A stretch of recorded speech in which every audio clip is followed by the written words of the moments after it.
And what I'm talking about is for real estate. Actually, for most of the business we are in, China is not 1.4 billion people. India is now 1.2 billion people. For example, I was born in the countryside of China, and even my parents as of today have income $2 or $3 a day. They really don't count as part of demand driver for the economy, what we do here. What we talk about is really the consumer costs. Those are the people who could afford, for example, to buy a car, buy a professionally built residential unit in urban areas, and also could stay in a modern office building, Beijing, Shanghai, any other cities. We call consumer class. Those are middle and upper middle and affluent classes. And you hear the story that Chinese labor force has peaked. Chinese population growth is super low, about say 0.5, 0.6%. And as a matter of fact, China is rapidly aging. But what I'm talking about, China has another 10 or 15 years of very high growth in terms of consumer class population. That is the most important driver for commercial real estate. And I'll go through a few slides to give you a little bit background. The first one is China is going, here's the most recent forecast from EIU. On US dollar nominal basis, China is projected about 11.3% growth. Of course, they have some real, some nominal. The real growth project for China over like 10 years is about 6.5% or so. And again, according to EIU, you have a little bit currency appreciation, you have a little bit inflation rate. But somewhere might calculate 2024 is my magic number. In nominal US dollar term, China will overtake the United States as the largest economy. 2024 is, again, this is a projection from the EIU. I did some simulations by myself, but somewhere around 2023, 2024, 2025, China will be the largest economy. But that is, China, however, will not be the largest real estate market. The here is that, keep in mind, China is still a very poor country. The GDP per capita as of today is much below 10,000. Okay, it's about approximately 6,000. And if you look at South Korea as of today and United States, it's about 50,000. China is a very, very poor country. It's about 4.5% its population. But the consumer class, however, again, those are basically, when I talk about consumer class in China, they roughly have the same purchasing power on a purchasing power adjusted basis relative to a typical American family. And there, like China, for example, the GDP for the consumer class is well above 20. And that's SD for India, for Mexico, for South Korea. So the consumer class segment in China, its income level is roughly the same size as in Korea today. Of course, as a percentage of population is much smaller, and that is the portion people, like Deng Xiaoping said a long time ago, for those guys who could get rich and you get rich sooner rather than later. And that is the portion of people who got a little bit richer sooner, is the China's consumer class population. Okay.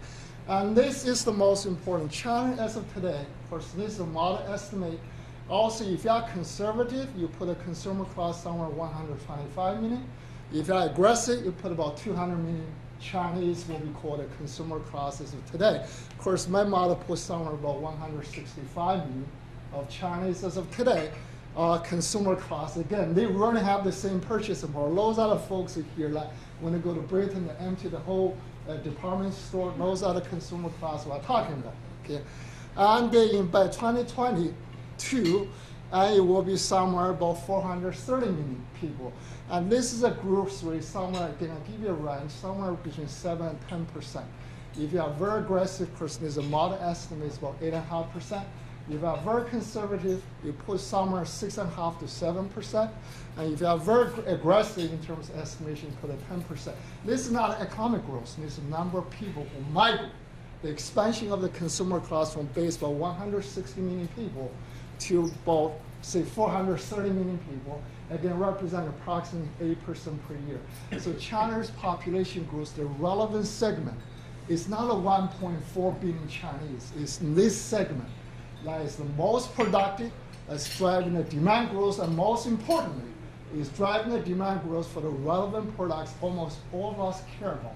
We really don't sell anything to a typical Chinese who live in the countryside who makes, say, $2 or $3 a day. And they don't have the consumption power that we really care about. They are human beings, but for our purposes, they do not generate demand. That is the portion of people we care most for commercial real estate as well. So China is not growing its population half a point. It is growing somewhere between 7 to 10%. That's the consumer class. And the decade after that is somewhere between 4 to 7%. Okay?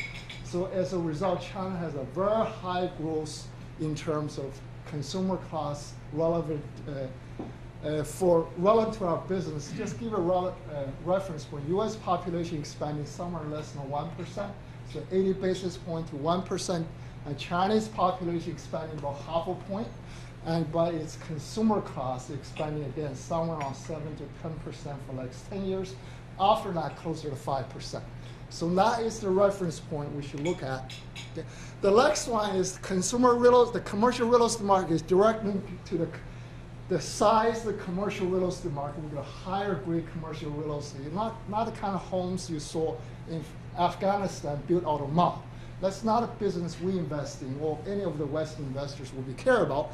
So it's really the consumer class GDP, the real estate, if you take a cyclicality out, real estate over a long period of time is a very constant share of GDP. Of course, it goes more booming and bust, but on average decade, commercial real estate in every given country is a very constant ratio of GDP.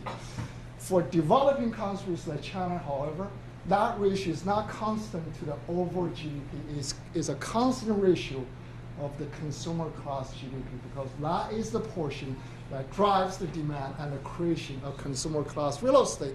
If you look at this is the US GDP, there's a China's consumer class GDP as of today, and the total GDP and also the US GDP, just give a reference point, and also 20 years from today.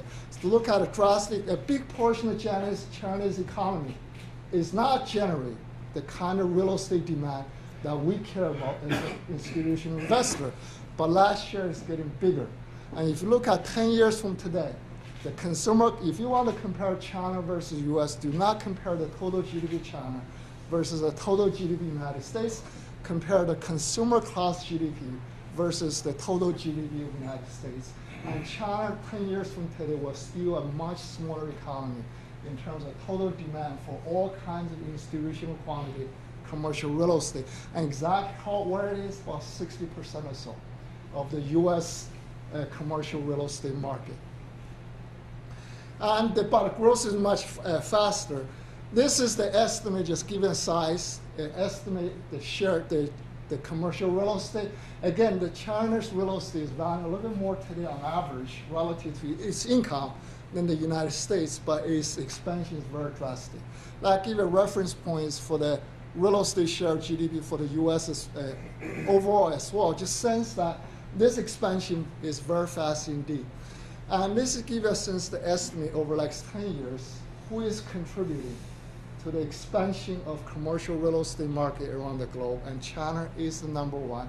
And I run different models over different time periods. The estimate put anywhere as low as 25%, as high as 35%. The most recent number runs about 33%.